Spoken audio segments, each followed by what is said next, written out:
పేదరికం నుండి బయటపడటానికి పాటించవలసిన 4 చిట్కాలు. ప్రతి సంవత్సరం మీకు వీలనంత డబ్బు పొదుపు చేయండి. ప్రతి పైసా పొదుపు చేయండి. అది మీ ఆర్థిక స్వాతంత్ర్యానికి మొదటి అడుగు. మీ భవిష్యత్తుకు భద్రతనిచ్చే పునాదిని నిర్మించుకోండి. ఆ డబ్బుతో ఆదాయాన్ని ఇచ్చే ఆస్తులను కొనండి.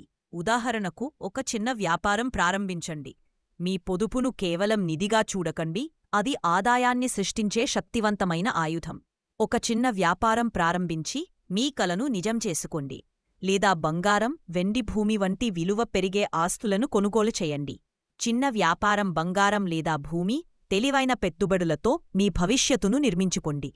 కాలక్రమేణా విలువ పెరిగే ఆస్తులలో పెట్టుబడి పెట్టడం ద్వారా మీ సంపదను వృద్ధి చేసుకోండి. ఈ పద్ధతిని 5 సంవత్సరాలు కొనసాగిస్తే మీరు పేదరికం నుండి బయటపడి ధన్వంతులు కావచ్చు.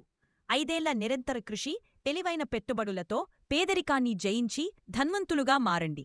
క్రమశిక్షణతో కూడిన ప్రణాళిక మీ జీవితాన్ని మార్చగలదు. మీ కలల జీవితానికి బాటలు వేసే శక్తి మీ చేతుల్లోనే ఉంది. ఈ క్షణం నుంచే చర్య తీసుకోండి. మీ ఆర్థిక స్వాతంత్ర్యం వైపు తొలి అడుగు వేయండి.